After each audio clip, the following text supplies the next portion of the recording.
Bonsoir. Une nouvelle session d'analyse profonde de l'actualité pour vous ce soir, en compagnie de nos spécialistes de l'information. Eh bien, nous vous dévoilerons ce qui ressort des événements qui ont marqué l'actualité cette semaine. Nous parlerons entre autres de la place de l'Afrique dans le conflit russo-ukrainien. Nous parlerons également de la cherté de la vie et bien d'autres sujets qui constitueront l'essentiel de notre décryptage de ce jeudi. L'essentiel de l'actualité, c'est dans notre lifestyle. Bienvenue.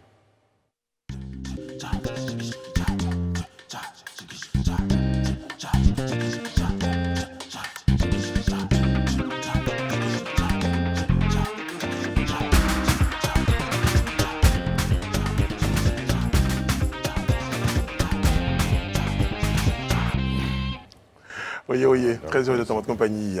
Quelqu'un aurait dit toute la tribu est réunie devant le grand menhir. Et tu es le grand menhir. Écoutez, c'est vous qui voyez. Il faut expliquer c'est quoi menhir aux téléspectateurs. Oui, justement, le grand menhir, donc chacun va aller chercher sa chose. Parce que moi, je suis allé chercher très loin. Cette séquence, elle est extraite d'un titre du groupe Mano qui s'appelle La tribu de Dana. Toute la tribu était réunie devant le grand menhir.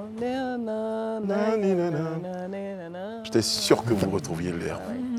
Ne demandez pas ça à Nicolas Pépé. Non. Bonjour Alain, comment allez-vous? Ça va, merci. On est content de vous retrouver. Et vous? Ça va. Celui qui vous surnomme l'aristocrate s'appelle Élisée Boloubeu. Bonsoir Élisée. Bonsoir Brice. Alors, il est important pour moi de signaler que depuis Mardi Gras, eh bien Élisée, c'est notre nouveau mannequin, parce que sa tenue des 18 montagnes continue de faire couler beaucoup d'encre et de salive, de glaner des lauriers dans le cœur des uns et des autres. Bravo, monsieur Boloubeu. Merci. Votre discipline a été récompensée. Merci beaucoup. Voilà. Bonsoir André.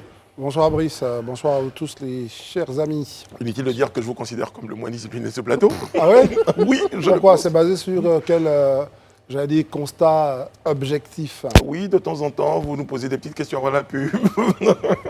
Juste pour nous embêter, mais bon, vous aimez comme ça.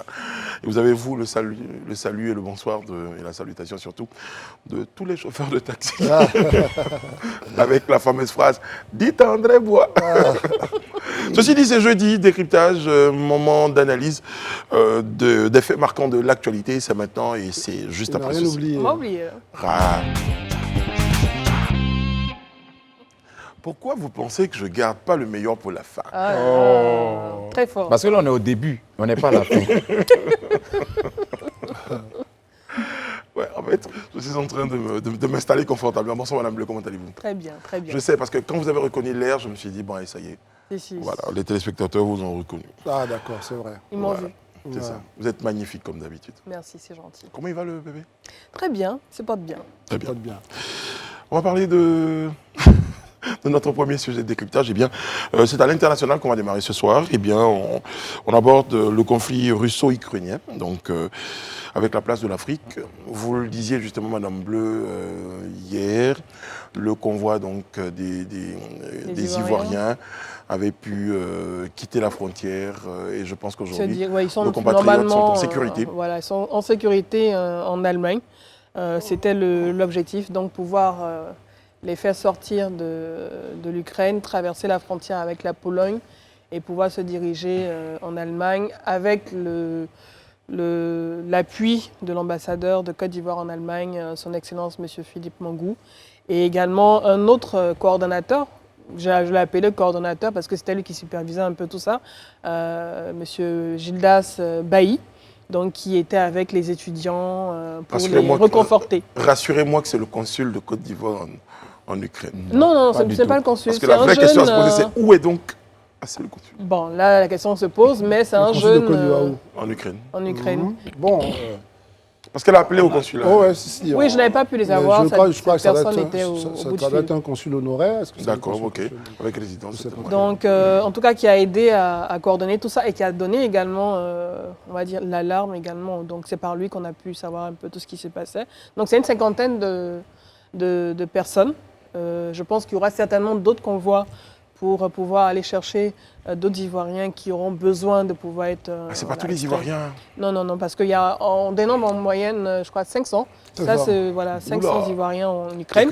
Il y en avait déjà qui avaient déjà pu, par leurs propres moyens, donc par le train, ou par des moyens comme la voiture, pouvoir se déplacer. Il y en a même qui ont dû marcher, en tout cas plusieurs kilomètres pour pouvoir également traverser la frontière. Donc, on n'a pas encore une idée exacte de ces personnes, mais c'est déjà un bon début de savoir que nos compatriotes commencent à pouvoir sortir de la zone de conflit. Très bien. Élisée, vous le disiez la dernière fois, hein, le gouvernement ivoirien a donc réagi promptement, histoire de venir en aide à ces Ivoiriens-là. Et je pense que les choses sont en train de Oui, se faire. oui, et c'est en tout cas avec fierté hein, qu'on apprend ces nouvelles et que hier je voyais la vidéo de l'ambassadeur Philippe Mangou, une vidéo qui avait été faite bien évidemment par le nommé Gildas, qui avait fait une vidéo où on voyait l'ambassadeur qui avait passé même la nuit avec les Ivoiriens là-bas à la frontière dans les négociations. Il a fait pratiquement 48 heures dans cette zone-là en train de discuter âprement. En tout cas, il n'a pas, comme lui-même le disait, il ne pouvait pas se retourner en Allemagne sans ses compatriotes-là parce qu'il avait reçu des instructions Il a été mandaté, voilà, du chef de l'État. Donc, c'est déjà montré cette solidarité ivoirienne-là que moi, j'ai beaucoup appréciée. Et c'est déjà une très bonne chose. Maintenant, il s'agit pour moi, hein, je pense, de faire vraiment un bilan, un inventaire et pour s'assurer effectivement qu'on a plus ou moins tout le monde à l'abri. Si d'aventure il y a d'autres encore qui y sont, si on peut trouver encore d'autres canaux. Et ça passe par des appels à l'aide. Hein. Voilà, du moment qu'on voit des appels à l'aide sur les humanitaires. réseaux sociaux, je pense que les personnes concernées vont réagir ça. et se mobiliser pour pouvoir les faire sortir. André Bois, Ouais. Philippe Mangou, quoi, militaire, homme de terrain, négociateur. Non, là, pour le coup, c'est un diplomate, c'est un ambassadeur qui a une mission de protéger ses compatriotes. J'ai envie de dire même que c'est l'homme qu'il fallait parce que son statut. Non, je veux dire non, c'est toujours que c'est vrai que c'est un militaire, c'est un atout, il n'a pas le même regard que les autres, il ne regarde pas la guerre, on sait ce qu'il a été durant la crise qu'on a traversée. Donc, déjà même, il parlait de promptitude, tout ça, je veux dire sans doute que ça joue aussi, le fait qu'il soit militaire, il connaît la difficulté justement des civils quand on est dans un conflit armé, donc il a dû réagir assez vite. Et il comprend également qu'en tant que militaire, par exemple, pour dégager un couloir qui soit humanitaire ou un couloir d'évacuation, ça ne se fait pas. Ah oui, il faut le dire, mais là, il n'y a qu'aujourd'hui que, faites bien de le dire, que Ukrainiens et Russes se sont entendus sur un couloir humanitaire. Donc ça veut dire que pour ceux qui parlaient de pourquoi ça traîne, il faut juste comprendre que c'est des choses qui doivent se mettre en place au fur et à mesure. Et comme tu le dis si bien, lui, il est bien placé pour comprendre ça. C'est un militaire. Il sait que quand les militaires sont engagés, il faut quelques jours quand même pour les faire arrêter, pour créer donc, ces différents couloirs-là. Non, moi je pense que l'Afrique a plutôt bien réagi. Hein. Il y a eu là comme ça de la solidarité même dans le bus ivoirien. Il y avait d'autres nationalités qui ont pu prendre le bus, etc. Donc, c'est plutôt une opération, j'allais dire, humanitaire, qui, je ne dirais pas réussie pour ne pas donner le sentiment que... Mais en tout cas, une opération de sauvetage qui me semble avoir été bien menée. Alain Toussaint, Oui.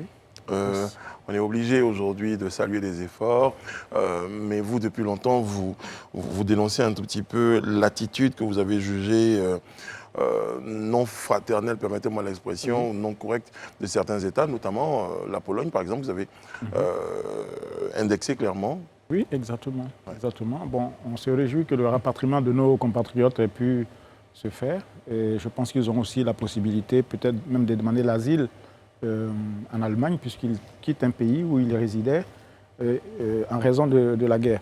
Effectivement, ils ont été stigmatisés. Ils ont été empêchés dès les premières heures de quitter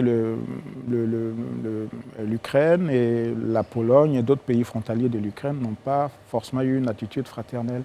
Et d'ailleurs, au départ, on se plaignait du fait que les médias n'aient pas fait de reportage sur ce sujet, mais ces derniers jours, on peut observer que de grands médias comme la BBC, comme Voice of America et d'autres encore consacrent en tout cas des reportages aux témoignages des Africains qui racontent par le détail tous les sévices et toutes les frustrations qu'ils ont subies. Il y a 16 000 étudiants africains en Ukraine. Donc ça fait quand même un sacré bataillon. Il y a le Nigeria qui a réussi, parmi les tout premiers, à évacuer ses compatriotes. Il y a le Maroc, l'Algérie. Il y a un jeune étudiant algérien de 23 ans qui malheureusement a trouvé la mort des suites, je crois, d'une balle qu'il a reçue dans la tête. Donc bon, c'est la guerre et parfois ce sont des choses qui arrivent. Alors justement, vous avez dit c'est la guerre. Hein, c'est la guerre et parfois c'est des choses qui arrivent pour parler malheureusement de la disparition de cet étudiant. Mais c'est la guerre, mais souvent c'est question de désordre, de manque d'organisation, de retard, de manque de promptitude. Est-ce que ce n'est pas lié vraiment à ce phénomène de guerre plutôt qu'à une forme de mauvaise foi que vous dénoncez à Non, mais je pense que, juste je vais reprendre, en temps de guerre, tout peut disparaître, sauf l'humanisme. Voilà, je pense que tout peut partir. Mais même à l'ennemi, on peut accorder le refuge. La preuve en est qu'il y a des prisonniers de guerre, il y a des lois, des conventions qui réglementent la guerre. Donc les prisonniers en temps de guerre ont un statut et ils méritent protection, notamment alors, a fortiori les civils qui n'ont rien à voir dans un conflit, qui sont pris entre les tirs, à qui il faut nécessairement accorder la protection. André Élysée, serait-ce la première fois, par exemple, qu'un État, craignant, par exemple, un afflux massif de réfugiés, décide de prendre des dispositions Non, mais je crois, Alain, il sait bien, comme nous tous, que quand il y a un conflit, il y a un afflux de réfugiés, donc pour passer d'un territoire qui est en guerre à l'autre qui n'est pas en guerre, c'est toujours compliqué. Je pense que il y a pu y avoir des cas, parce qu'on ne va jamais dire zéro, mais il y a aussi le fait qu'on a épinglé une situation qui ne me paraît pas une situation généralisée. Je pense que ce qui se passe là, c'est que pour accéder en Pologne, ce n'est pas évident parce que c'est une situation de guerre. Et je pense que ça a dû être aussi compliqué pour les Africains que pour d'autres nationalités qu'on n'a pas vues. Non, je pense que c'était vraiment la couleur de la peau. Non, je ne suis pas... Mais tous les témoignages sont des témoignages concordants. Et peu importe d'ailleurs que la Pologne veuille réguler l'immigration en temps normal, mais à circonstances exceptionnelles, attitude exceptionnelle. On dit à la guerre, les Africains, les Chinois et d'autres fuient les combats. Donc la première des choses, et la seule d'ailleurs, à faire, c'est d'ouvrir grand les ports pour que ces gens... Comme je vous ai ajouté pour un mot, question d'éclairage, vous avez l'impression que par exemple pendant la crise en Côte d'Ivoire, lorsque les Ivoiriens fuyaient le conflit, ou pendant la crise au Libéria, lorsque les Libériens, est-ce que la Côte d'Ivoire a ouvert ses frontières? Bien sûr. Okay. Mais bien même, sûr. même j'aimerais finir. Moi, je veux réagir. Il ne met pas le témoignage concordant, mais l'UE a produit un communiqué pour démentir. Parce qu'à moins qu'on me dise... l'UE ne peut que démentir. Non, mais est-ce que c'est pour démentir? C'est comme André, vous avez la parole. C'est comme si vous, Alain Toussaint, je vous dis que, compte tenu du fait que je connais votre position, ce que vous me dites, je n'y crois pas. On peut toujours dire que l'UE dément. Mais il y a quand même un principe de réalité. Parce que j'ai du mal à comprendre que des réfugiés qui arrivent, parmi lesquels il y a des Noirs, il y a des Blancs, je dis, il y a pas, les Noirs n'arrivent pas par vague entre eux, les Blancs n'arrivent pas par vague entre eux. Mais justement, ils font le tri, ils laissent passer les uns et ils bloquent les autres. Mais justement, sur cette information, non, vous dites sur cette information, elle a été démentie par l'Union européenne. Oui, mais elle ne peut pas démentir. Les médias donnent des... Oui, mais elle ne peut que démentir. Non, parce que l'Union européenne... Les médias disent que la plupart des médias disent le contraire. Non, bon, alors, non, s'il vous plaît, parlez pas de ça. La plupart des médias disent le contraire. Et les faits sont là. S'il vous plaît, Madame Bleu. André, s'il vous plaît, parlez pas de ça. les faits sont concrets. Je peux? Lui, ne peut pas dire autre chose. Bien, son image, oui. Très bien. On va revenir. On va poser des questions par question. Allez-y. D'accord. Moi, je pense que on peut spéculer, mais les faits sont là. Les faits sont là. Moi, déjà, quand je sais, ou du moins quand on a entendu, et c'est des témoignages qui sont avérés, le chef de la diplomatie ivoirienne en Allemagne, en l'occurrence l'ambassadeur Philippe Mangou, qui a dit lui-même qu'il est en train de négocier avec les autorités polonaises pour pouvoir récupérer ses compatriotes afin de partir. Là où d'autres passaient sans mais qu'il avait foi que ça allait aboutir. Et nous sommes tous témoins. Il a dû faire 24 heures. C'est-à-dire il est venu, il a dormi là pratiquement une nuit jusqu'au lendemain après-midi avant qu'on ne puisse pouvoir prendre le couloir. Ça veut dire déjà qu'il y avait quand même quelques difficultés. Ça, c'est une réalité. Donc ça, c'est la question est posée, les amis. La question qu'André vous pose, qui sont restés là. Voilà la question. C'est la question qu'on pose. Non, mais à cette question, je voudrais répondre. Vous savez quand même que le 27 février, L'Union africaine a produit un communiqué. C'est ce que j'allais dire, Moussa Faki. Voilà, Moussa Avec dans la l'Union commission. africaine, moi Oui, aussi. non. Non, a produit un justement. communiqué pour se Oui, plaindre. justement. Pour se plaindre, justement. Regardez le parallèle. Qu'a dit- Romain, qu'a excusez-moi. dit, s'il vous plaît. Puisque l'Union européenne, dans votre esprit, ment, donc moi, je peux penser que l'Union africaine ment. Non. Non, André, maintenant, ce sont non, les faits. Mais André, il y a s'il une vous plaît, lecture, s'il vous plaît, Élisée, terminé. Voilà. Justement, on vous a parlé du communiqué. Voilà, donc dans le communiqué, André, vous avez la parole. l'Union africaine a fustigé, effectivement, en tout cas, cette attitude-là, a dénoncé Quelle attitude? a dénoncé le fait que les Africains, Oui. que certains Africains Oui. étaient empêchés, en tout cas, d'intégrer l'Union européenne. C'est-à-dire que d'entrer sur le sol de l'Union européenne. Et l'Union africaine s'était élevée comme ça. Le communiqué dont parle André, qui a permis à l'UE de réagir, l'UE réagissait pas. L'UE n'a pas dit que c'est archi faux. L'UE a estimé qu'il... Oui. Ah bon, apparemment, il a le communiqué. C'est le communiqué de l'Union africaine. Alors, André, excusez-moi. Vous avez intérêt à trouver le truc. Juste en 30 Non, c'est pas bien de secondes. trouver. Déclaration de l'Union africaine sur bien. les mauvais traitements infligés aux Africains qui tentent de bien. quitter l'Ukraine. Très bien. C'est pas en chinois, tu comprends? Oui, mais qu'est-ce que ça veut dire? Ça résout quel... Non. Mais ça veut dire que... Déjà, même le l'Union titre même, africaine le titre a- est évocateur. Non, mais le À un titre est moment, je pense évocateur, que André. vous êtes quand même... Mais voici Mais le moi, communiqué. j'aimerais bien À que un vous lisiez moment, une c'est pas partie. le titre. Allez-y, L'Union allez-y. africaine, je sais que l'Union africaine a produit un communiqué. Oui, mais il est là. Mais je viens. Voilà le On peut titre. se parler. Avec le C'est logo un de l'Union communiqué africaine. que j'ai produit moi-même dans nos journaux. C'est ça. Et donc, je veux juste expliquer. C'est pas parce que l'Union africaine dit que les Noirs étaient bloqués et qu'il... Mais ce sont les témoignages que rapporte l'Union africaine. Ben, allez-y, même deux phrases, allez-y, il faut deux phrases. Est-ce que l'Union africaine vous dit qu'ils ont été bloqués parce qu'ils sont noirs? C'est la question que je vous Mais pose. voilà, Non. allez-y. S'il vous plaît. Mais je l'ai le communiqué. Allez-y. Je l'ai le communiqué. Lis-le. Exceptionnellement, je vais vous le lire parce que je vais lire avec le téléphone. Alors, déclaration donc de l'Union africaine. Bon, tout le monde sait ce que ça veut dire. Sur le mauvais traitement, il faut préciser. Sur les mauvais traitements infligés aux Africains. Alors, ça va être intéressant. Le 28 février 2022, à Addis Abeba, le président en exercice de l'Union africaine et le président de la République donc, du Sénégal, M. Macky Sall, et le président de la Commission de l'Union africaine, vous savez, suivent de très près l'évolution de la situation en Ukraine et sont particulièrement préoccupés par les informations rapportées selon lesquelles certains citoyens africains se trouvant du côté ukrainien de la frontière se verraient refuser le droit de traverser la frontière pour se mettre en sécurité. Déjà, donc, le conditionnel est utilisé donc, dans le communiqué. Mais on est dans un Mais langage la diplomatique. diplomatie, On est dans la diplomatie. Et ensuite, ils ont bien dit. Non, on est dans la diplomatie. On note également, Je suis obligé de douter de selon votre- des informations il y a un peu de rapportées. malhonnêteté dans votre affaire. Mais maintenant, Selon des informations rapportées. Brice, Oui. on est dans de la diplomatie. L'Union africaine, Oui. si on pouvait Merci ressortir Alain, le, merci. si on pouvait Tantôt, ressortir- l'Union- non, non. si on pouvait ressortir le Répondons à la communiqué question. de l'Union Déjà, européenne, sinon, vous ça avez me fait compris pas, aussi ça me fait pas. exactement. La question Il y a un André, elle est langage très simple. La question Oui. est simple. La question Est-ce que André, les gens sont oui. bloqués parce qu'on dit, vous les Noirs, vous passez pas? Moi, le racisme, ça veut dire une chose. Alors, Excusez-moi, je veux pas... Voici la suite. Non, moi je ne dis pas qu'ils sont noirs. Suite et fin du Mais ça, c'est- communiqué. Suite et fin du communiqué. Et voilà.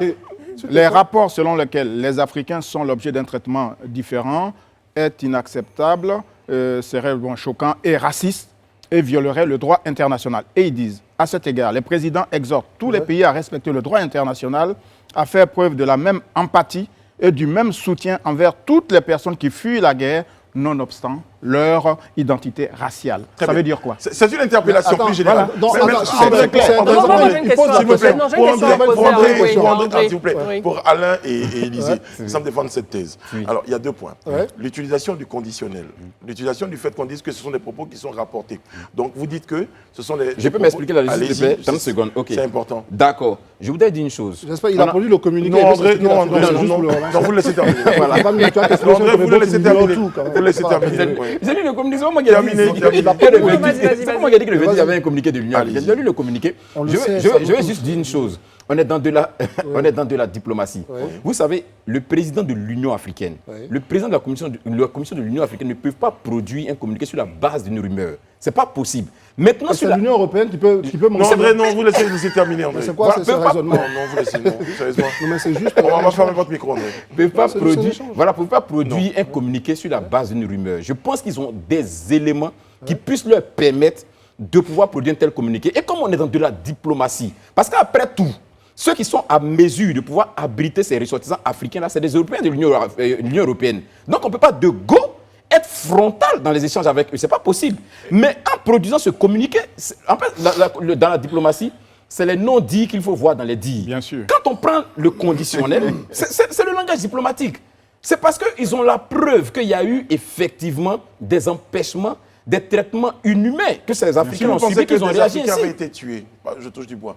Si vous pensez que des Africains avaient été tués, vous pensez qu'on aurait utilisé le langage diplomatique et le conditionnel?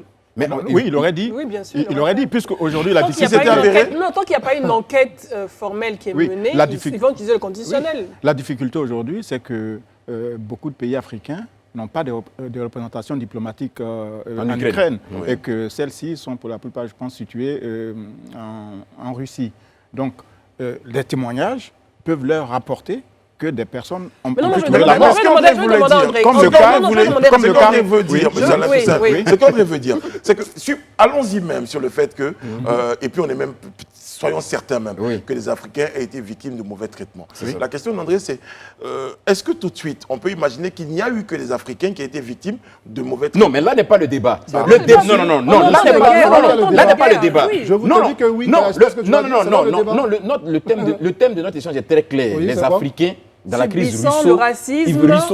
russo-ukrainienne, c'est clair. Mais Si on non, nous disait que non, c'est non, pas ça. Je si vous on nous dis disait non. Si vous imaginez que même des Ukrainiens Non, ont en été fait, c'est empêchés pas de sortir, non, il y a là des formes de racisme. On parle du fait quoi qu'on ait Je vu. vais poser une Non, question. on parle du fait qu'on ait vu des images Oui.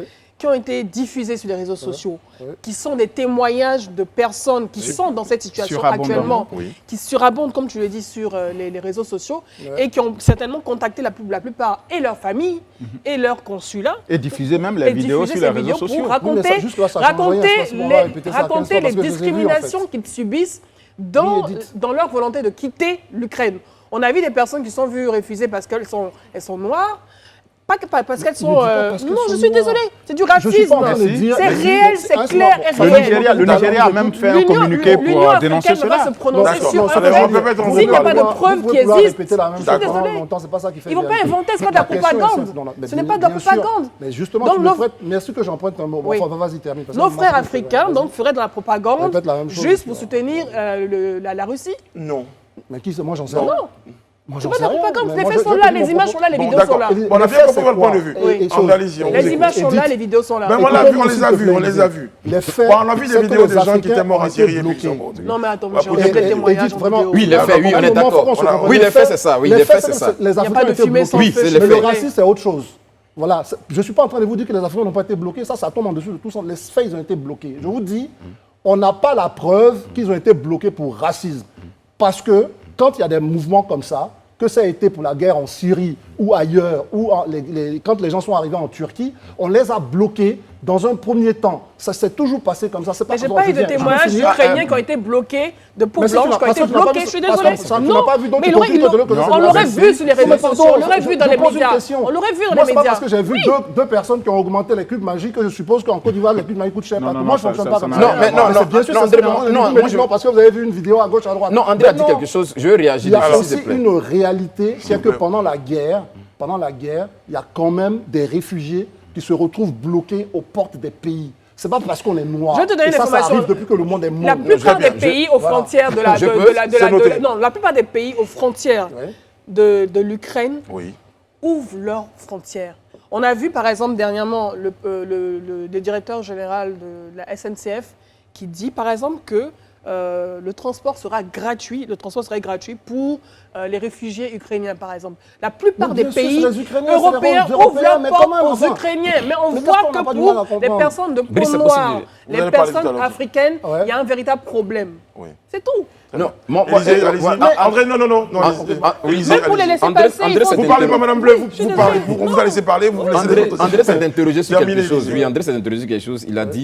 Il a dit que c'est pas parce qu'on fait passer les Noirs, qu'on veut parler de racisme. Est-ce que ça veut dire, il a posé la question. Très bien. Et je voudrais, moi, en réponse, Oui. revenir sur le communiqué de l'Union africaine. Le communiqué de l'Union africaine dénonce les traitements inhumains. Et quand tu lis, et comme Alain l'a lu à la fin, on a bien vu qu'ils ont évoqué les traitements dont il est question. Parmi ces traitements, ils ont parlé de racisme. Nonobstant, oui. Voilà, nonobstant le racisme. Je me dis que, comme je le disais, le président de l'Union africaine, qui est le président Macky Sall, le président de la Commission de l'Union africaine, qui est Moussa Faki, ne peuvent pas s'asseoir, faire un communiqué, mettre dans ce communiqué des thèmes aussi importants comme le racisme et tout ça, s'ils n'ont pas un soupçon, je dirais, de preuve de que ce qu'ils sont en train d'évoquer là a été plus ou moins et avérée. Donc je me dis quelque part, comme on je est suis en un partisan de la diplomatie, propagande comme on est tactique, comme on est en diplomatie, si vous l'aimez, moi, je comme ne- on est en je suis pas un diplomatie, partisan de parce ça. qu'aujourd'hui, même si les autorités africaines veulent rapatrier leurs ressortissants, ils sont obligés de s'appuyer sur l'Union européenne. La preuve, nous, aujourd'hui, on allait chercher nos ressortissants, mais c'est parce qu'on a dû forcément négocier avec l'Union européenne. Il a fallu que notre ambassadeur, il a fallu que les autorités ivoiriennes négocient avec l'Union européenne pour qu'ils soient ceux-là soient aujourd'hui sur le sol de l'Union européenne. Donc, Mais ces donc, tu viens gens-là. de donner une réponse, pardon, excellent de causer un peu. Tu viens de donner une réponse justement à l'une de la problématique. Ça veut dire que là, il y a une question d'un État, Mais qui André- s'appelle la Côte d'Ivoire, qui a discuté avec la Pologne, par exemple, pour régler un problème. ça. Donc vous voyez bien que ce n'est pas une question de nation, ce n'est pas une question de peau, de couleur de peau. On est d'accord. Excusez-moi, Alain tout à l'heure C'est pas ça, je parlait... comprends. Non, André m'a pas compris, en Alain fait. parlait d'Algériens. Algériens, excusez-moi. Ils n'ont pas la peau noire. Ils sont peut-être africains, mais ils ne sont pas noirs. Ils n'ont pas la peau noire. À un moment donné, quand on parle de racisme, à un moment donné... L'Union tu africaine vois cette- parle. ouais. Non, mais. On a vu une scène mais d'un c'est pas une question de Maghrébin couleur de peau. dans un train qui a été obligé d'utiliser une arme blanche pour pouvoir laisser passer d'autres Africains, Oui. les faire monter dans le bus. Ouais. Ok, il est de peau On peut un tout peu dire plus sur la claire, scène en question. il est de peau Mais il est claire. Qui l'empêchait de monter Forcément. Pardon. Oui, Qui non. l'empêchait Qui l'empêchait de monter Non, la personne ne l'a empêché de monter. Je pense Parce qu'il y a un dit délit qu'on de... a vu quelqu'un qui a utilisé... Je parle d'un Maghrébin. Oui. Dans la scène qui permettait à d'autres monter Africains dans le de train. monter dans le train. Effectivement, s'il a la peau claire, je pense que le délit de faciès lui permet de pouvoir accéder au train facilement, comparé à des personnes de peau noire. Il a dû, par solidarité, Il est basané. par solidarité, utiliser son arme blanche pour pouvoir empêcher des Ukrainiens d'empêcher des Africains de monter dans le train. Donc, en plus, il y a une députée ukrainienne, Lesia Vasilenko, qui a reconnu ce tri au niveau des populations africaines qui veulent quitter l'Ukraine. En Donc, voilà, fait, ça fait. je pense juste un Il y a mot. un tri, un racisme. Je pense que On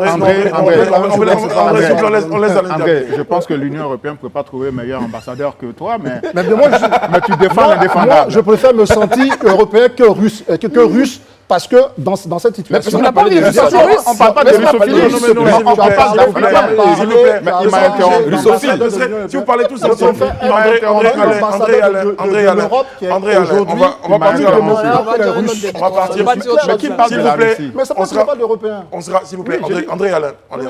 Faut penser aux téléspectateurs. Je n'avais lorsque pas vous êtes- terminé. Non, mais si vous êtes sur le plateau, il faut penser aux Mais bien téléspectateurs. sûr, mais c'est Parce André que si qui vous m'a parlez tous interrompu. ensemble, les téléspectateurs, ils vous entendent. Je pense que la parole doit Vous revenir à faites des Alain. débats pour eux. Ben, je vais terminer. Non, je vais partir à la pause et puis on revient après. Il faut vous calmer sur le plateau. Mais écoutez, je pense que André a compris que l'Union européenne ne peut pas produire un communiqué dans lequel elle reconnaîtrait ces violences infligées aux Africains, parce que c'est un continent qui se prévaut de certaines valeurs, et aujourd'hui, face à la Russie, elle a besoin du soutien des Africains. Donc elle ne peut pas accepter, entre guillemets, que des Africains soient maltraités par des gardes frontières polonais, ukrainiens et autres. Mais les faits qui ont été rapportés ici sont des faits avérés, indiscutables. Et je pense que voilà, il faut juste accepter cela et souhaiter que de telles situations ne se reproduisent pas. Très bien. Madame Bleu. Je rejoins Alain. On est en situation de guerre et je pense que l'Union européenne n'a pas envie de se retrouver dans la peau de l'oppresseur. Et surtout, on parle d'image. Donc il est important de donner une bonne image pendant cette période assez difficile. Il y a beaucoup d'informations, c'est vrai, qui circulent, mais les faits sont là. Il faut les reconnaître. Il y a eu énormément de reportages à ce sujet de plusieurs grands médias qui ont relayé ce tri, cette discrimination dont sont victimes ces populations africaines. Donc la réalité est telle et c'est important de la dénoncer. Mais je pense que l'Union européenne n'a pas voulu se mettre dans la peau de l'oppresseur, tout simplement. D'accord. André avant et Élisée, vas-y. Moi d'abord. Oui. Non, mais moi, au bout de tout ça, je veux dénoncer aussi cette propension des Africains à se victimiser à tout moment. Voilà, non, ouais, là, tu as parlé, je t'ai écouté, tu vois, c'est ça qui est intéressant. Parce que c'est même une de réalité. soupirer, oui. Soupir, c'est intéressant, mais parce que justement, il y a une réalité, c'est que les Africains ont cette propension à vouloir se faire toujours ce sur qui tout le monde doit se pencher, etc. Dans cette crise, il y a des Indiens, il y a d'autres nationalités, il y a les Américains, il y a les gens qui cherchent à sortir. Ce n'est pas une question des Africains seuls. Évidemment, il y a des Africains qui sont inquiets. Moi, j'ai vu plein de vidéos, ils sont inquiets, ils veulent partir de là. On ne peut pas le leur dénier, ils ont le droit. Mais il y a cette propagande aussi qui est de nous faire croire que les Africains sont les mal-aimés du monde. Et je trouve que c'est une propagande qui est très mauvaise. Les Africains ont le droit de lutter comme tous les autres pour montrer dans le train. Et puis c'est tout. Voilà. C'est pas compliqué. Très bien. Élisée Bolougbe. Ok, d'accord. Les propos d'André me tiennent fourie, mais je vais peut-être me calmer pour parler. Voilà, ce que je voudrais dire, déjà on part sur la base des faits. Une chose est sûre et certaine, aujourd'hui il est avéré que les Africains, des Africains, pas les Africains, mais des Africains, ont été victimes de traitements inhumains. L'Union africaine le dénonce dans son communiqué. Mais en même temps, je peux comprendre ou je peux entendre ce que André dit, du fait qu'on stigmatise peut-être l'Union européenne d'être à l'origine. Ce n'est pas forcément l'Union européenne. Parce que des individus dans un État peuvent avoir une attitude qui ne gage pas forcément les autorités de l'État. C'est une réalité, ça peut s'entendre. Mais toujours est-il que ce soit des individus ou que ce soit des autorités, les Africains ont subi un certain nombre de traitements que nous qualifions d'inhumains en fait. Donc sur cette base-là, les faits sont clairs.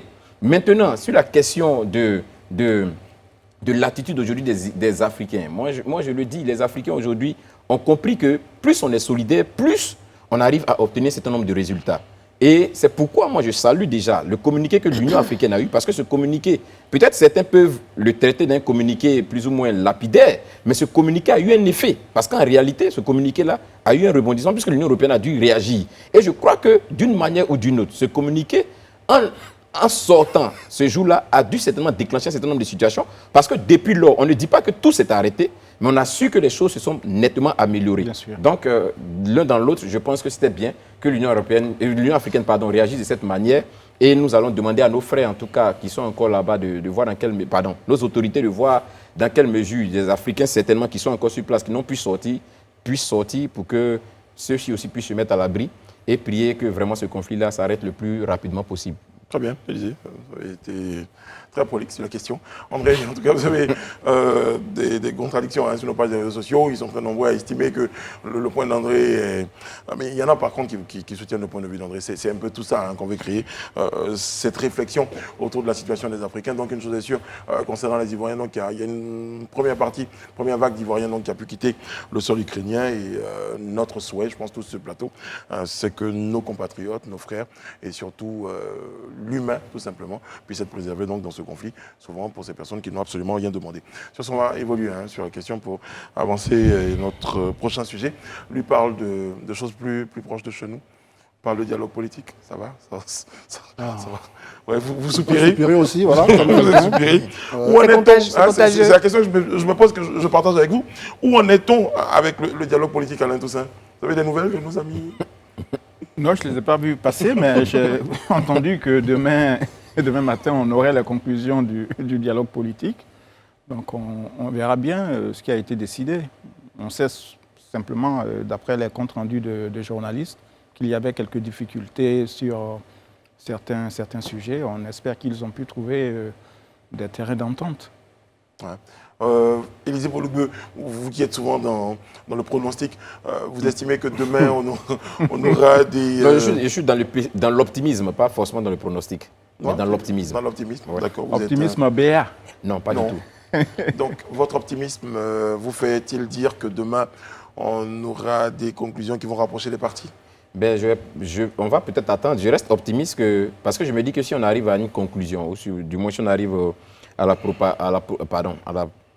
qu'est-ce que je veux dire? Si on arrive à la proclamation, si je peux m'exprimer ainsi, des conclusions de ces échanges, c'est parce qu'il y a un minimum d'accord quand même qui a certainement été trouvé. On verra demain si effectivement ce minimum d'accord a été trouvé et autour de quel point. Moi, juste ma préoccupation, j'espère que les conclusions ne seront pas uniquement politiques, mais auront quand même des répercussions, j'espère, sur d'autres aspects de la nation, des aspects notamment au niveau social, au niveau économique, pas forcément politique. J'espère bien. Pourquoi sur le plateau, j'ai un peu l'impression que certains vont estimer que votre optimisme frise légèrement la naïveté. André? Bon, je l'avais à un certain moment dit, ça m'a valu quelques volets de bois vert.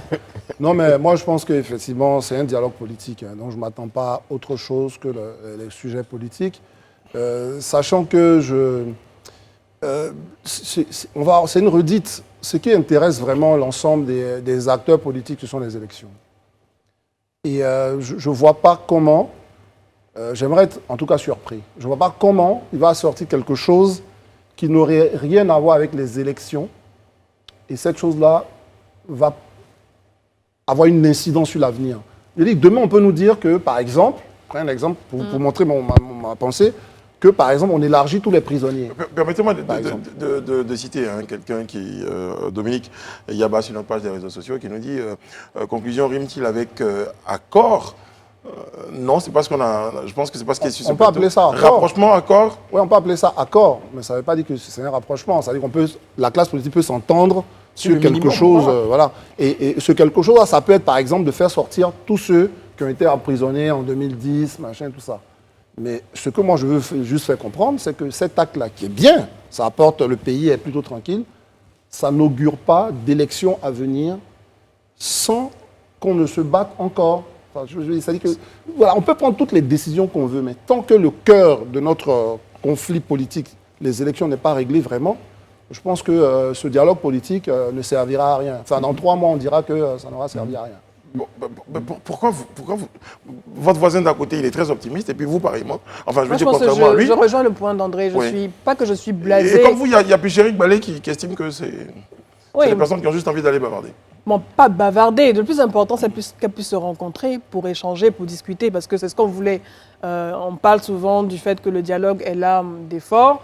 On les voit discuter depuis plusieurs mois sur des points d'achoppement pour lesquels on espère aboutir à un accord. On espère certainement aussi aboutir à un communiqué conjoint qui conclurait ce dialogue politique. Le plus important, c'est qu'ils tombent d'accord. Voilà. Le plus important, dans le meilleur des mondes, vous imaginez quoi? Que demain les gens disent oui, bon, ça y est, à partir d'aujourd'hui, on va plus taper là-dessus. C'est que vous imaginez quoi? Non, ça c'est clair que je ne suis pas que je suis pas naïve. Mais le plus important pour moi, c'est qu'ils puissent trouver des accords concernant, par exemple, la CEI, par exemple, concernant les prisonniers politiques. On sait que ça ne va pas changer notre quotidien radicalement, mais on sait, et moi j'espère en tout cas qu'ils puissent trouver des accords qui les arrangent. Voilà, oui. Dans leur intérêt, qui les arrange. Après, qu'ils soient d'accord ou pas pour la suite, parce qu'on sait qu'en général, on a eu des gouvernements d'union qui n'ont pas abouti à grand-chose ici. On a eu des séances de réconciliation dans des stades qui n'ont pas abouti à grand-chose par la suite. Mais tout ce que j'espère, c'est qu'ils puissent s'entendre déjà, faire un communiqué conjoint, s'entendre sur des points d'achoppement, et après, on verra ce que ça donne pour les élections prochaines, tout simplement. Oui, je pense qu'André dit en résumé le cœur du problème, qui relève essentiellement des questions politiques et électorales. Comment concilier les intérêts des divers camps autour de la CEI? Voilà, la commission électorale indépendante, la liste électorale.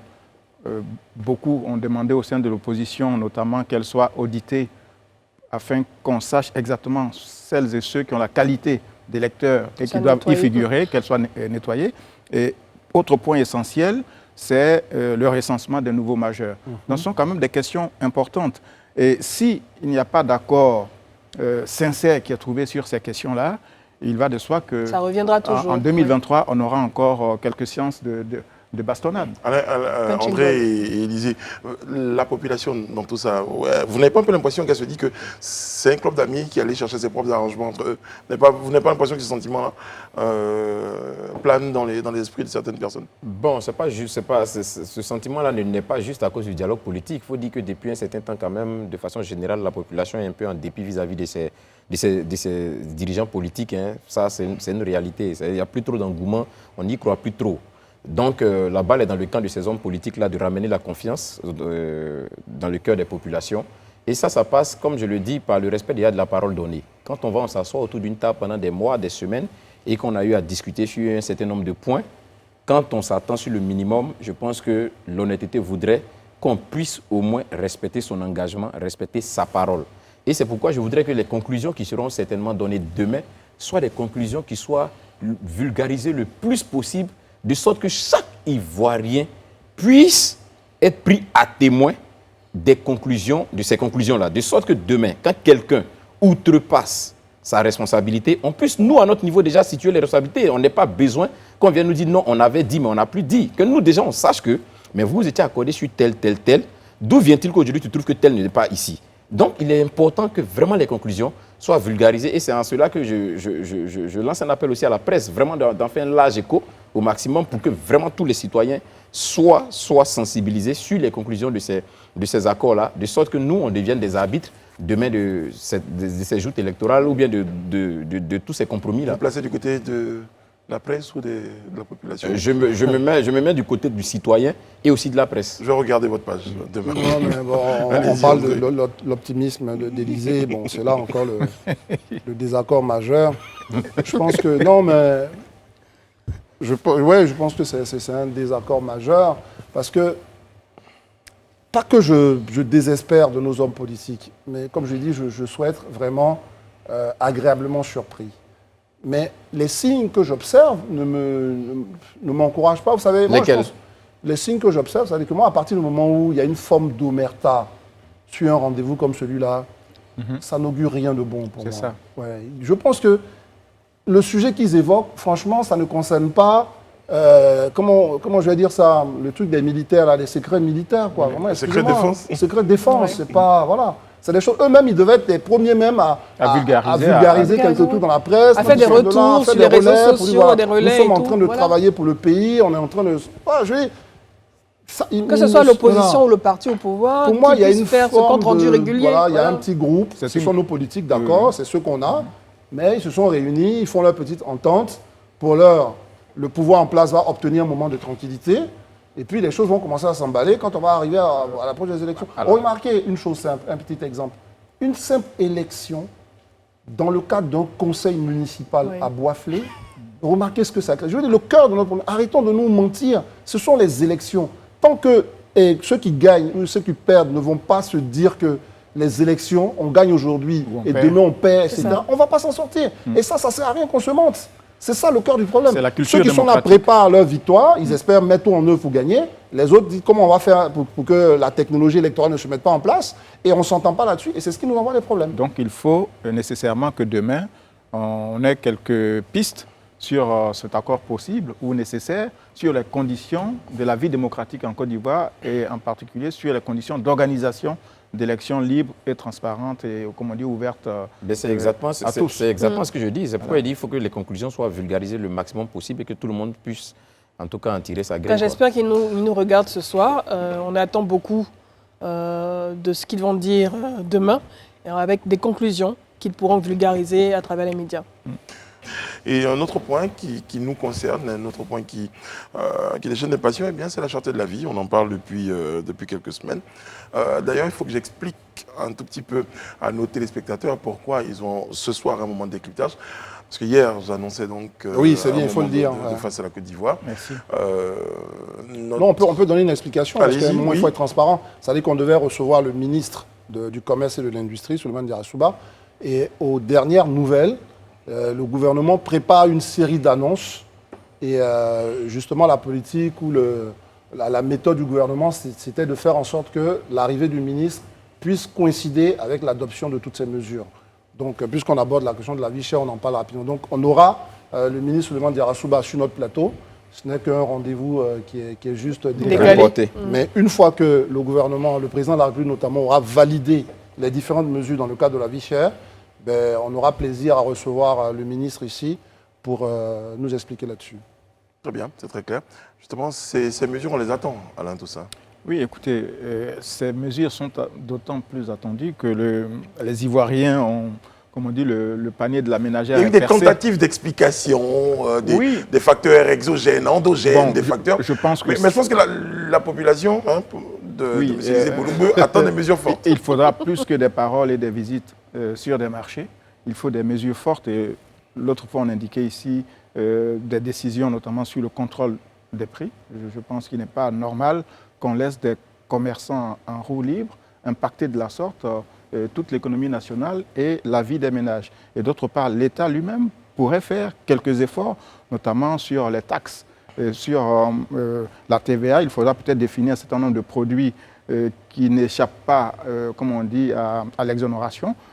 Comment faire pour que ces taxes-là soient réduites ou gelées afin de permettre quand même comme on dit, aux ménages de traverser cette période avec un peu plus de facilité. Oui. D'accord. Moi, déjà, il faut noter que la vie chère, tout le monde la ressent. La vie chère n'a pas de couleur politique, elle n'a pas d'appartenance politique. La vie chère, voilà, tout le monde la subit au quotidien. Moi, je crois que l'une des choses pour moi, sur laquelle le gouvernement doit vraiment mettre l'accent et qui pourrait résoudre la question de la vie chère, et je pense que cette piste même a été déjà évoquée par le gouvernement, c'est de vraiment casser les cartels.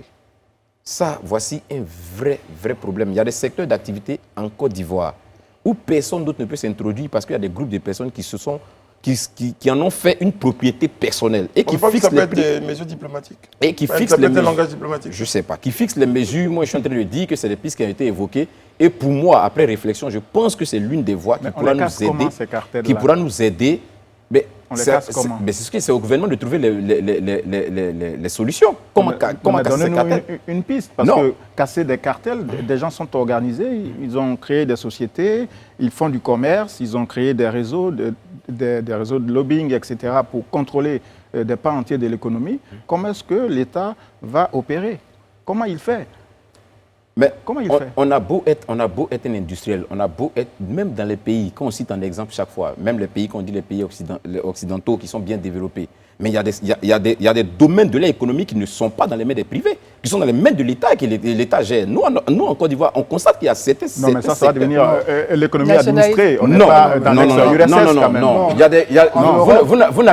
Vous n'allez pas contester le fait qu'il y ait des cartels. Oui. Et qu'aujourd'hui, ces cartels, d'une manière ou d'une autre, mais dans le commerce. Si, l'État a le droit d'avoir une obligation de régulation et de contrôle. Bien sûr. Voilà. Le rôle de régulation et de contrôle, c'est quoi?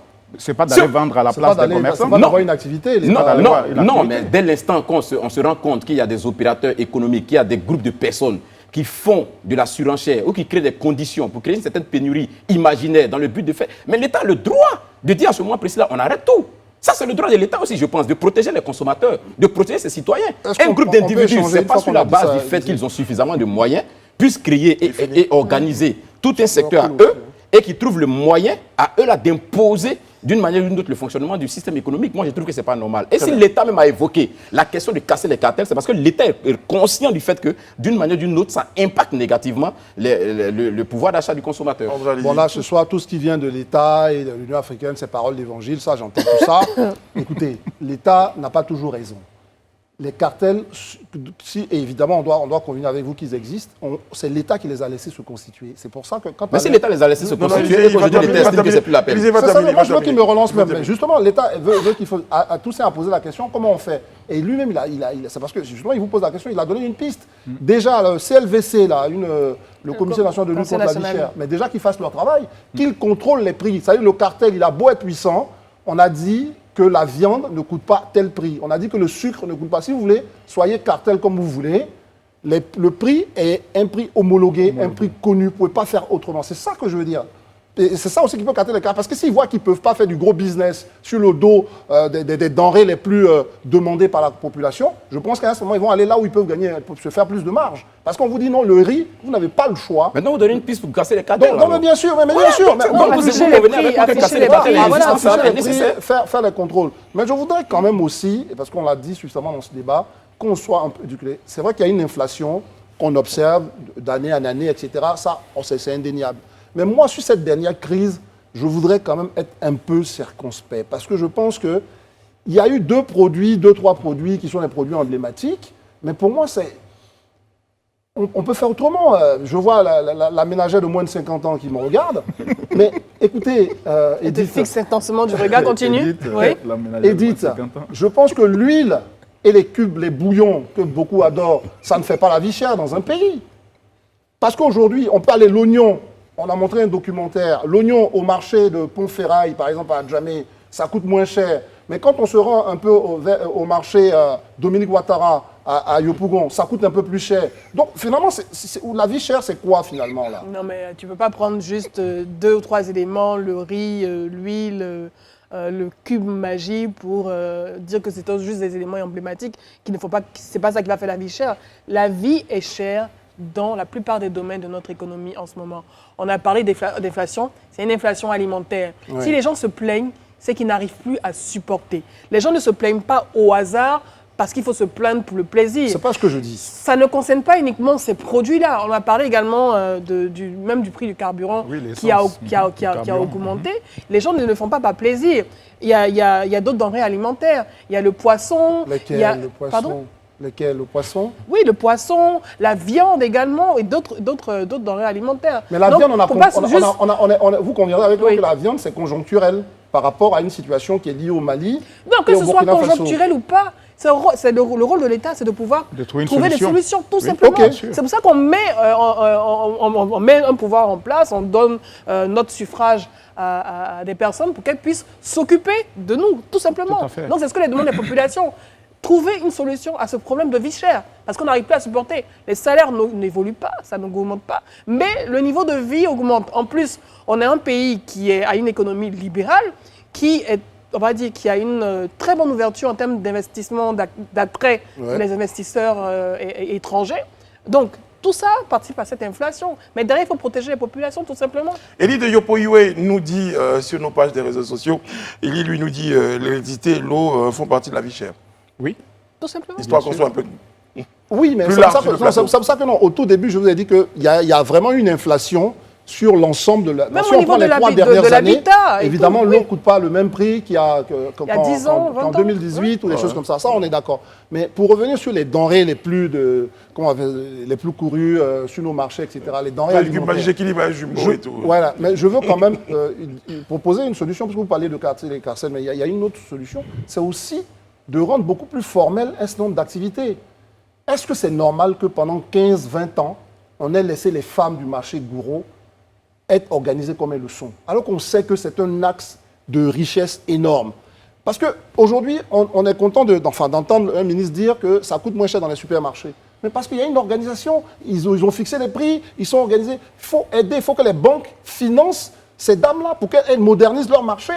Parce que vous voulez quoi? Non, oui, Une dame, là, on c'est est 3 d'accord, piments oui, qu'elle oui. met là. Ben écoutez, si elle peut mettre 3 piments à 200 francs, pourquoi vous voulez qu'elle en mette 2? C'est ça que je veux dire. Donc, à un moment, si on organise mieux ces dames, moi je pense que ça, je le dis ici, la grande escroquerie de l'informel, ça arrange nos gouvernants. Sinon, il faut moderniser pour que les uns et les autres arrivent à un niveau qui va nous donner plus de capacité de contrôle. On accuse le CLVC, mais qu'est-ce qu'ils peuvent contrôler quand ils arrivent au marché? Ils sont juste un organe d'observateur, un Elle a observatoire, tous tout les simplement. C'est au ministère de sanctionner. Ils sont juste là pour observer et pouvoir remonter l'information au ministère du Non, mais Commerce. c'est le Voilà. bras armé, ils sont censés pouvoir Oui, donner aussi faire des recommandations. des recommandations, Oui, non, des etc. recommandations. Voilà. Donc, ça aussi, c'est une piste. En tout cas, on attend de vraies solutions, en tout cas de bonnes pistes pour soulager les Ivoiriens. Peut-être, Edith parlait tout à l'heure des salaires. Il va falloir à un moment donné aussi songer sérieusement à la question du SMIC, le salaire minimum. Ouais. Je pense qu'aujourd'hui, pour ceux qui vivent à l'intérieur du pays, comme ceux qui Faciliter résident l'accès à au Abidjan, crédit, augmenter voilà. le Élysée. SMIC, augmenter le salaire des fonctionnaires, parce que tout ça, c'est Non, une mais chaîne quand même, en fait. bon, Voilà. ça, je le dis, Bon. c'est pas une défense. Si, mais non, mais les plus, fonctionnaires ont été quand même voilà. augmentés ces dernières années. Il y a encore des attention, efforts à faire. Allez-y, Élysée. Oui, bon, moi je pense que quand on regarde un peu les domaines dans lesquels on constate la vie chère et autres, notamment c'est dans le vivrier, parce que la plupart du temps, quand on voit les populations grincer les dents, c'est parce que justement on a des soucis à se nourrir. Ça, c'est vraiment ça le problème. Et à ce niveau-là, je crois que depuis quelques années, quand même, le gouvernement a promu l'agriculture, c'est-à-dire une politique agricole qui doit nous permettre d'être autosuffisants sur plusieurs aspects. Aujourd'hui, je pense que l'heure est arrivée vraiment de passer des paroles aux actes, en fait. C'est-à-dire de faire en sorte que nous puissions avoir une agriculture qui puisse vraiment assurer notre autosuffisance. Mais quand on finit de faire cette agriculture, comme une dame l'expliquait la dernière fois, une des commerçantes, l'une des choses qui pose aujourd'hui problème pour nos femmes du vivrier, c'est la conservation. Parce que généralement, les denrées qu'elles vendent n'ont que 48 heures, 72 heures pour... Et sont périssables. La conservation et l'acheminement. C'est des éléments périssables. Rajoute l'acheminement aussi. Donc peut-être il va falloir, oui. Donc peut-être qu'il va falloir à ce niveau-là aussi que des actions soient menées, de sorte qu'on ait vraiment des entrepôts de stockage, de conservation qui puissent permettre C'est exactement ce qu'André disait tout à l'heure. qu'on puisse conserver ces produits-là, de sorte que même quand on n'est pas dans la saison, on ait encore ces produits-là en stock en fait. Ça peut aussi contribuer à réduire la vie chère. Donc il y a un ensemble de mécanismes qui doivent être mis en place, en plus de démanteler, casser, réduire à néant ces cartels-là comme je le souhaite Décidément, cette affaire de cartel, de tous mes voeux. Je crois que toutes ces actions-là aussi, si elles viennent compléter ce démantèlement des cartels, on pourra aller assez loin. Alexis Secret qui nous regarde dit que sa femme vient d'accoucher et que la couche est passée de 1000 francs à 1100 francs. Bon, voilà. C'est une augmentation. Voilà, c'est une augmentation dont il voulait qu'on parle. Et puis votre très cher ami Didier Bissagné, je crois que je prononce bien, demande à André le prix du pain. Vous connaissez le prix du pain? Le prix du pain, non, parce que le prix du pain, faut savoir, le prix du pain est réglementé sur un certain grammage. C'est-à-dire que les 150 francs, c'est lié au pain qui fait combien de grammes, je ne sais plus exactement, 200 grammes ou 100 grammes, je ne sais pas. Mais après, le boulanger, si vous voulez manger du pain bien garni avec du blé, machin, c'est vous qui voulez. Mais en tout cas, l'État dit, Si vous voulez manger du pain pour tradition, 150, vous avez tel poids. Et c'est là où on attire l'attention justement des professionnels pour leur dire qu'il faut respecter le poids tel qu'il a été fixé en conformité avec l'État. Lyon Yangbo qui est d'accord avec vous, Alain Toussaint dit qu'il faut réduire les taxes. Oui, Voilà. tout à fait. Moi, je crois que sur la question moi, des taxes... je ne suis pas d'accord avec Lyon là. Parce que c'est Lyon, il s'appelle. Sur la question des taxes. Non, sur la question des taxes aussi. Parce que, Lyon Yangbo, je écoutez, termine là-dessus. n'oublions 15 pas secondes, qu'on a André. une économie aussi, d'ici là. on a un pays qui doit fonctionner aussi. C'est les taxes qui nous permettent d'avoir des routes, de construire des hôpitaux. il faut les diminuer, on ne peut pas pas les- les baisser. Mais on peut pas là les où on a enlever, on beaucoup dit de juste les besoins. diminuer. On n'a pas dit Là, de les on ouvre un supprimer, débat. pas de les on dit de supprimer. les réajuster. Élisée, Non, je Même pense- baisser, je pense qu'on n'est Non, pas bon non, là. ça va, non, ça je va pense- faciliter faciliter le... je pense- non, je Terminez, pense- Élisée, on je- termine voilà, avec vous. ouais, je pense Terminez que- avec vous. Oui, je pense qu'il y a des taxes quand même qui sont des taxes. Il faut être honnête si on veut vraiment avoir un pays, un certain standing, on est obligé de les maintenir. Mais il y a des taxes qui, pour moi, sont des taxes quand même qui peuvent être revues, notamment les taxes municipales. Quand les femmes viennent avec leurs marchandises au marché, aujourd'hui elles sont à 100 francs, demain elles sont à 200. Après, demain, un autre maire vient, on On aura l'occasion de faire un débat sur les Donc, je pense qu'à taxes, ce je vous niveau-là, promets. peut-être il va Merci, falloir que Élisée. les Oui. efforts soient faits aussi, parce que ça peut contribuer à réduire la vie. Merci, le niveau de la vie chère. on termine comme ça notre décryptage ce soir. C'est vrai que c'est très passionné. Vous êtes fait de nombreux amis, hein, André. Vous Je promets. les salue au passage. hein. Oui, exactement. Élisée, Edith. Oh, tiens, Edith, j'ai une petite surprise pour vous, c'est jeudi. Sur le plateau, on a une surprise. Regardez ce qui arrive sur le plateau. On s'était dit on ne pouvait pas passer.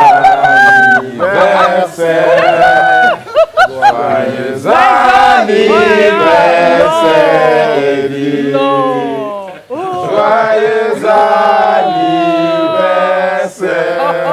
Depuis Dakar, C'est pas vrai, depuis Dakar. Exactement. Vous avez des amis qui sont. Vous m'avez eu.